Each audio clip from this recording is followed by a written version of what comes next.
kita nggak sempat olahraga, banyak-banyaklah berbekam, sering-sering. Nah, inilah anjuran dari Rasulullah SAW. Anjuran dari malaikat-malaikat Allah Subhanahu wa Ta'ala menganjurkan untuk berbekam. Bahkan Rasulullah menjelaskan dalam sebuah hadisnya, sebaik-baik yang kamu gunakan untuk berobat adalah berbekam. Rasulullah juga menegaskan kesembuhan umatku ini ada 3 hal katanya. Yang pertama apa? Madu. Yang kedua apa? Bekam.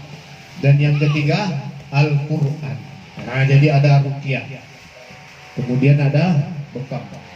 Ada madu. Nah, madu nanti kita mengadu pengobatan herbal. Jadi kalau kalian nanti tamat dari sini, nah, bisa buka pengobatan herbal atau ruqyah ataupun bekam. Ya. Nah, ini pengantar sedikit mengenai bekam. Masyru'iyatnya ya, dianjurkan oleh Allah, bahkan dianjurkan oleh para malaikat dari langit pertama sampai langit ke-7. Kemudian yang selanjutnya, kapan dianjurkan? Ada waktu-waktu yang dianjurkan untuk berbekam ya. Dianjurkan waktu berbekam itu setelah tanggal 15 dari bulan apa? Hijriah. Bulan Hijriah. Kenapa pada tanggal 15 ini? Bulan purnama ya. Kalau bulan purnama ini menarik apa? Menarik air laut sehingga pasang. Itu juga mempengaruhi badan kita sehingga sistem peredaran darah kita ini kacau. Nah, dan syahwat kita naik. Maka setelah terjadi tanggal 15 ini, di situ banyak terjadi apa? Kekacauan dalam peredaran sistem peredaran darah. Maka dianjurkan pada tanggal 17, 19, 21 untuk berbekam. Nah, inilah waktu yang sangat dianjurkan. Ada juga waktu-waktu yang dianjurkan lainnya seperti pada hari Jumat ya. Kemudian ada hal yang tidak dianjurkan untuk berbekam, yaitu hari Rabu oleh Rasulullah SAW. Kenapa?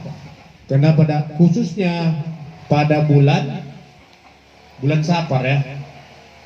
Karena pada hari Rabu bulan Safar itu di situ penyakit kuman banyak beredar ya, disebarkan oleh Allah Subhanahu wa Ta'ala, sehingga menimbulkan banyak penyakit. Jadi kalau kita waktu itu berbekam, itu akan menimbulkan penyakit, bukan kesembuhan ya.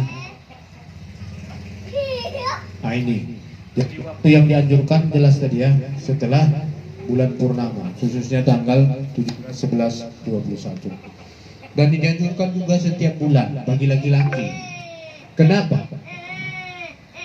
Karena wanita mengeluarkan darah kotornya tidak mengeluarkan darah kotor. Dianjurkan juga bagi orang yang sedang mengalami penyakit. Nah, ini harus sering berbekam. Contoh, orang yang stroke itu dianjurkan banyak bekam. Orang yang sakit jantung itu juga dianjurkan banyak berbekam.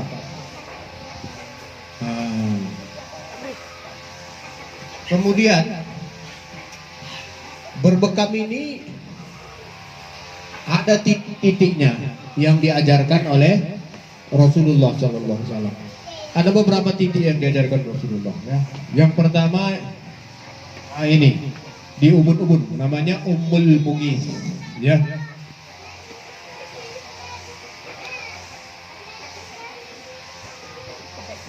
Di ubun-ubun ini ya. Nah, ini gunanya untuk apa? Banyak sekali. Sebagaimana kita ketahui, otak kecil ini sebenarnya mengatur seluruh sistem tubuh manusia. Yang menggerakkan jantung, paru-paru, semuanya, ginjal itu mana? Otak kecil ya. Nah, kemudian ubun-ubun ini memiliki pengaruh juga kepada otak kecil. Tapi tidak bisa langsung di otak kecil ini, bisa berbahaya. Kenapa? Ini bisa kalau orang yang tidak ahli, ini berakibat fatal kalau berbekam di sini. Apa misalnya? Kelumpuhan. Atau bisa kehilangan gagal misalnya salah satu organ tubuh. Bisa jantungnya gagal, paru-parunya, ginjalnya, lambungnya dan lain sebagainya. Karena ini di otak kecil ini mengontrol otak kanan mengontrol bagian kiri, otak kiri mengontrol bagian kanan. Jadi kalau kita bekam di sini bisa-bisa organ tubuh kita bisa mengalami kegagalan. Jadi tidak dianjurkan di otak kecil. Kemudian juga bisa menghilangkan apa? Banyaknya ingatan, memori. Jadi kalau orang dipukul ininya bisa lupa ingatan. Bahkan bisa pingsan seketika ya. Kehilangan kesadaran. Makanya dianjurkan Rasulullah dibunuh. Nah ini supaya apa? Penyumbatan yang terjadi di otak kecil ini bisa dihilangkan. Nah ini yang pertama ya. Apa namanya nih? Ummul Mugis. Kemudian yang selanjutnya ini titik yang dianjurkan Rasulullah, namanya kahil. Di mana ini? Coba pegang ini belakang. Ada nggak di sini tulang yang menonjol? Di pangkal leher. Ini ya. Ini. Ada ya? Ada kan? Nah, tulang yang menonjol itu ya. Di pangkal leher ya. Ini dia. Disinilah dibekam, dikeluarkan. Oh ini yang di tengah ini. Ini paling berkhasiat untuk dibekam. Kenapa? Karena ini titik ini Yang paling bisa menarik seluruh darah kotor di seluruh tubuh. Ini Jadi ya. kalau kita Ini dia, ini. mau Nonjolnya. bekam, titik yang wajib itu yang pertama ini ya. Ah, Nah, yang kedua ini untuk menyimbangkan tubuh manusia. Tapi kadang kan kalau perempuan nggak mungkin. Kenapa? Dia harus dibotak. Nah, ya. ini dia. Ini Dibotak, yang dicukur dulu, baru ya kan? dibekam. Kalau laki-laki nggak ada masalah. Kalau perempuan nggak mungkin dicukur kepalanya begini aja kan, itu dibekam. Mana lagi? Nah, ini ya. Jadi ini yang paling pokok apa ini? Kalau nggak bisa dibekam ini apa? Al-kahil. Kahil itu di sini ya. Sudah. Kemudian yang selanjutnya, nah ini di sisi kanan dan kiri leher, di sini ya, sisi kanan kiri leher kita ini, nah di sini, nah ini namanya Rasulullah, dibilang Rasulullah titiknya namanya al-akhda'aini, al-akhda'ani. Nah, gunanya apa kedua titik ini? Nah, titik ini gunanya untuk penyakit yang ada di sebelah kanan tubuh, penyumbatan bisa hilang. Begitu juga yang di sebelah kiri. Ini juga untuk obat stroke, dibekam sebelah kiri dan kanan. Nah ya, al-akhda'ani tadi ya, sudah. Kemudian yang dianjurkan oleh Rasulullah juga di pundak, al-katifani. Nah ini ya, untuk menghilangkan angin. Angin masuk angin. Angin-anginan. Angin-anginan. Angin topan, angin duduk, angin berdiri. Nah itu bisa dihilangkan dengan membekam al-katifan tadi ya. Ini satu. Ya kan? Kemudian Pundak, di dua, antara tiga. Ini. ini di belikat kita ini, jangan di tulangnya ya. Ini kan ada belikatnya di sebelah sini. Jangan pas di tulangnya, itu sakit kali. Setelah tulang itu, nah ini kalau kita masuk angin kan sering dikusuk di sini ya. Nah ini juga titik yang dianjurkan oleh Rasulullah untuk mengobati apa? Paru-paru, asma, masuk angin, sakit jantung. Sudah? Nah kemudian, nah ini ada dekat rusuk ini tadi ya, nah, rusuk ada dua titik di sini. Ini untuk mengobati apa? Ginjal, lambung dan lain sebagainya. Kemudian, nah ini pinggang. Ini untuk mengobati sistem reproduksi manusia. Misalnya, ngompol. Siapa yang masih ngompol di sini? Sajid ya? Gak bisa dibekam. Ya anak-anak santri yang masih ngompol ada? Nah, jadi kalau masih ngompol dibekam sini ya. Nah, untuk mengobati sistem reproduksi manusia. Ya. Hah? Nggak nampak. Sudah. Kemudian di sebelah kanan kiri gini ya, pinggang. Nah, ini namanya apa? Earphone bisa. Ini untuk mengobati apa? Sakit kaki, pegal, lumpuh dan lain sebagainya ya. Begitu juga di sini, betis. Nah, di betis manusia ini ya. Dan nanti ada juga di kodam, di kaki. Lihat. Nah, ini titik-titik yang dianjurkan oleh Rasulullah Sallallahu Alaihi Wasallam. Intinya anak-anak kami Perhatikan penting. lihat dulu penyakitnya apa. Jadi otak kanan, ini otak kanan ya, mengontrol bagian kiri tubuh. Otak kiri kecil mengontrol bagian kanan tubuh. Jadi kalau mau membekam ini nggak mungkin, maka harus dibekam yang sebelah ini ya. Udah. Kemudian ini ada urat menjalar di sini ya. Dari otak ini terus sampai kemana? Ke tulang ekor. Sudah. Ini ada urat. Kemudian dari urat-urat ini mengalir kemari. Nah, ada urat yang mengalir kemana? Ke jantung, ke paru-paru, ke lambung, ke ginjal. Jadi kalau kita sakit misalnya, kita tanya sakitnya apa? Di ginjal. Nah, tentu ada urat di sini. Nah, ini yang dibekam. Sederhananya seperti ini. Kalau paru-paru, nah berarti di sini dibekam.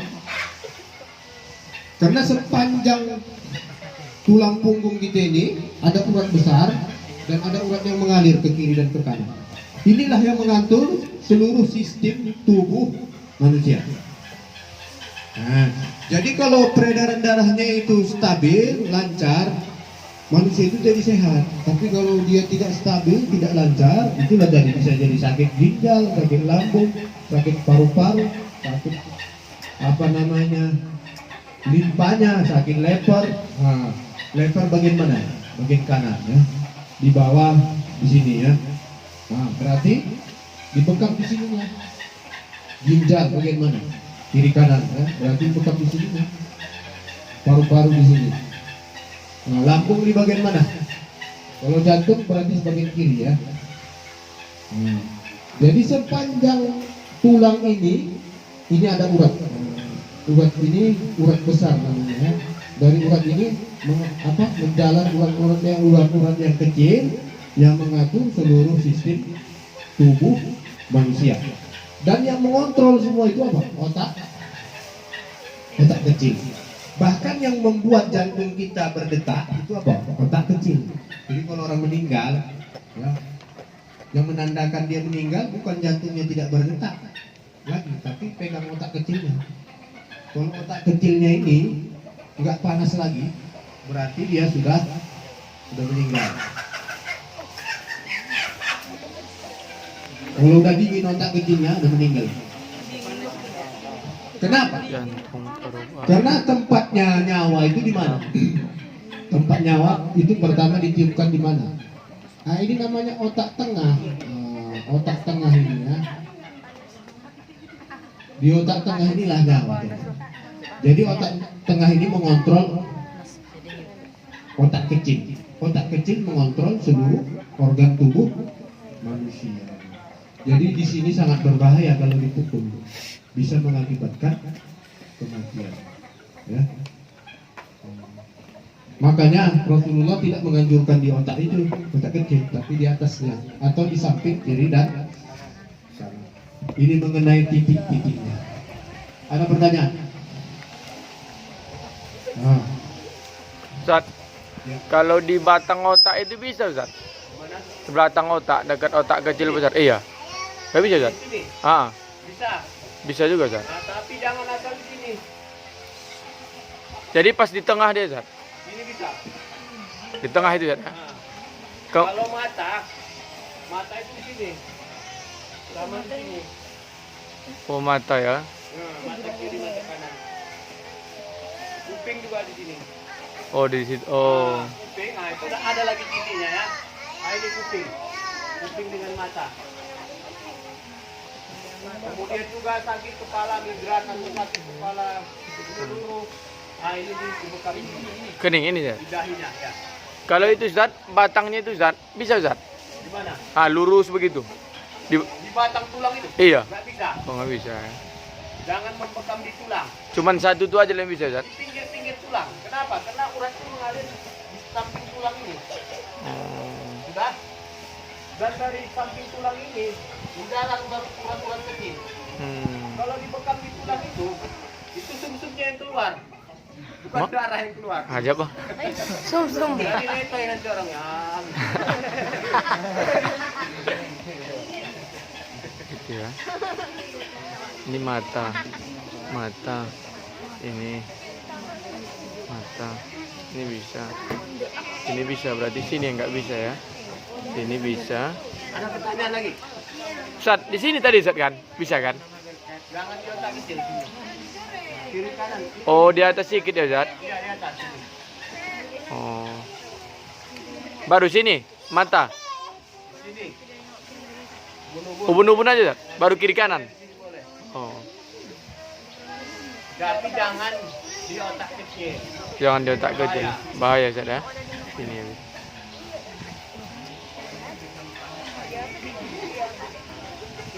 Fungsi ini tadi apa, Zat? Migran. Itu. Migran. Itu untuk telinga, mata, hidung. Oh, telinga mata hidung. Nah, telinga, mata, hidung.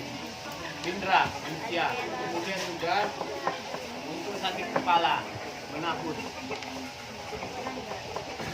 Untuk stroke juga bisa.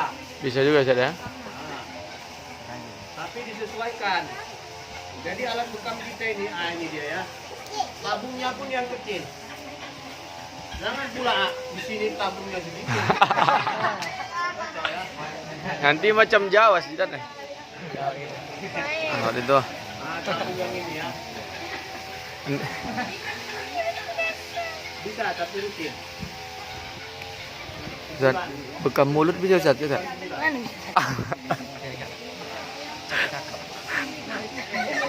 Ustaz, Mama. tanya dulu coba. Mana bisa? Iya, bisa. Mana, Mama? Ustaz dia nanya. Cepat. Untuk jerawat di sini. Bukan mulut. Jerawat. Kenapa? Karena ini mencakup udara kotor dari seluruh tubuh. Dari hidung kaki sampai hidung rambut sini ya sebenarnya. Oh, Dahil ini. Jadi dahil. itu wajib. Kalau berbekam itu wajib. Adokan. Karena kalau ini dari bekam ini ditariknya dari seluruh tubuh. Darah kotor. Terutama dari wajah. Nah, kalau untuk jerawat itu bisa digunakan ini.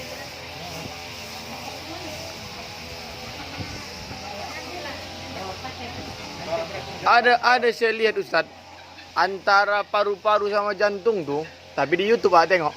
Di tengah-tengahnya itu dibuat nih, Ustaz. Ini Iya. bisa. Oh bisa ya? Bisa. Dari depan itu. Dari sini loh, Ustaz kan? Ini. Di atas dulu hati. Iya, di sini, Ustaz. Ini untuk apa nih? Ini duduk. Nah, jadi kalau duduk kamu ya. Ini duduk. Hmm. Atau sama aku.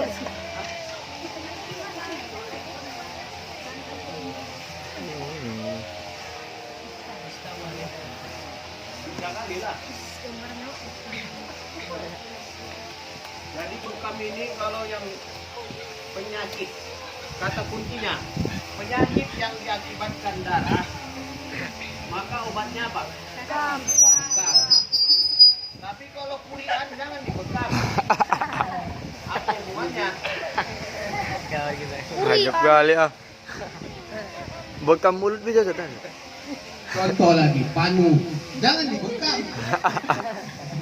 Ustaz bisa tak padu dibekam? Nggak bisa. Karena itu jamur di permukaan kulit, bukan disebabkan darah kotor. Tapi kalau jerawat memang karena darah kotor. Nah, jadi intinya penyakit bekam ini apa? Obat untuk penyakit yang disebabkan oleh darah kotor. Itu banyak. Nah, ya. Pada umumnya semua disebabkan darah kotor yang tidak mengalir. Apalagi penyakit yang berkaitan dengan Itu organ tadi darah. apa nak? Daroza tadi apa kata Ustaz? Ginjal, paru-paru, Huruf dal roza itu apa? Itu regrat. Nah, Baca regrat di saya. situ, Oh, astagfirullah. Pikirin. jantung, stroke. Kita upload Yang nanti ya paling bagus di YouTube. pengobatan ini apa penyakit yang paling cocok untuk bekam ini? Penyakit stroke. Stroke. Dan Iya. penyakit ini bisa namanya kaki mengecil lumpuh sebelah. Nah, itu sangat cocok. Ya, di mana di bekam? Sini di pinggang, Pinggang ya. sebelah kiri kanan. Di sini ada urat namanya epinisa katanya.